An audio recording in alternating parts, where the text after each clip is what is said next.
My name's Griff Griffiths. This is Griff Burns Books. This is my poem, Wisdom and War. The wise abhor war, saber rattling their position in conflict. The wise avoid war. Information is intellect, but wisdom is experience.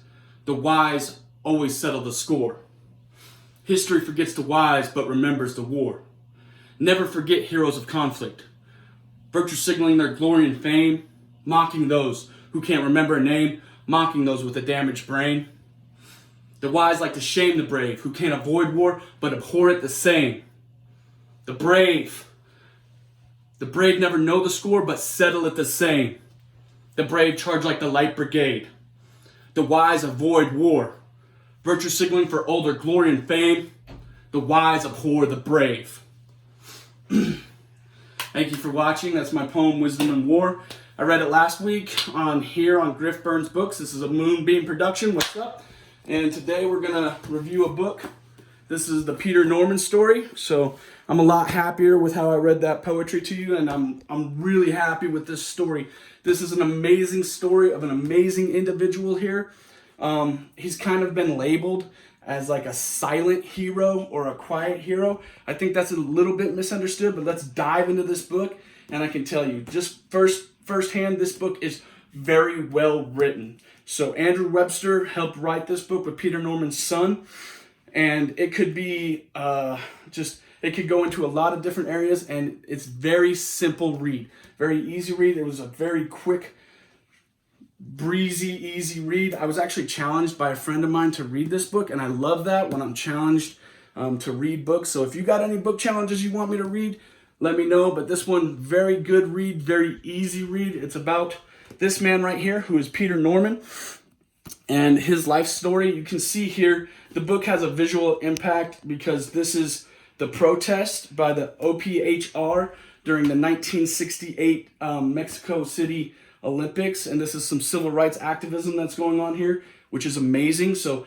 this book is a great book for like your coffee table or something like that. Like I said, it's an easy read. It's about Peter Norman here, who took second place. Okay, so first place was Tommy Smith, and then third place was John Carlos. And the OPHR, Olympic Project for Human Rights, played a big part in this visually impactful protest, which is an amazing thing.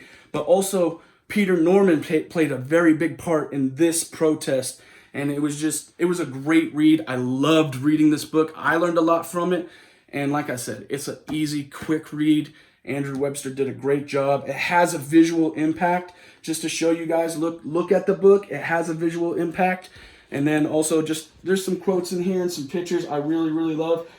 We can go to the first quote that I kind of highlighted for everyone. Peter thrived on trash talk. He was pretty good at it himself. Carlos was playing his kind of game. You can go, there's lots of really cool information in here about human behavior in dealing with these big ideals of social justice and things like that.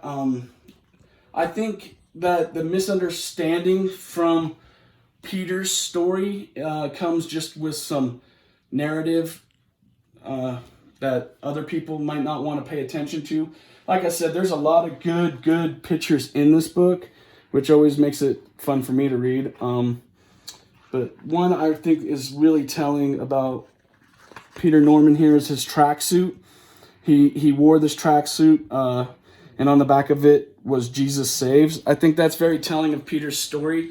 He didn't grow up with the most or the best, but was very giving in the Salvation Army. His family was very Christian and humble, and that's who made this man who he was. And he actually gave Tommy and John the gloves that they wore when they raised their fists, and then he's taking criticism for not raising his fist with them, when in really he just didn't feel like I think he didn't think it was his place to go that far in the protest. And then just some other things. In 2012, the Australian government issued an actual apology.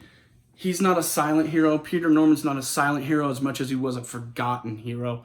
And there's some tragedy to that, but still, with who this man was as a principled Christian and what he did and what he took a stand for in 1968 is truly admirable. And hats off to you, Mr. Norman. Rest in peace, sir. And to everyone else that participated in the OPHR protest, thank you. You are amazing heroes. You are the definition of America. And for everybody watching, if you're looking for a great book for someone to get that is interested in social justice or the civil rights era movements, this is a great one. It's even just a great coffee table book. It has a visual presence. Like I said, it's a really easy read, guys. Lots of pictures in there. You know, and try not to cry when you read about Peter. You know, he's a good guy, not a perfect guy, but a good guy.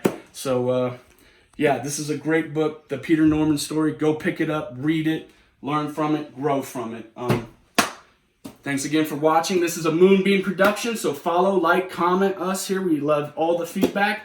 Next week, I'm going to dive into Fareed Zakaria's The Post-American World, and this one's going to get real spicy. Because, you know, I once was studying to be an international man of danger at a very highfalutin university.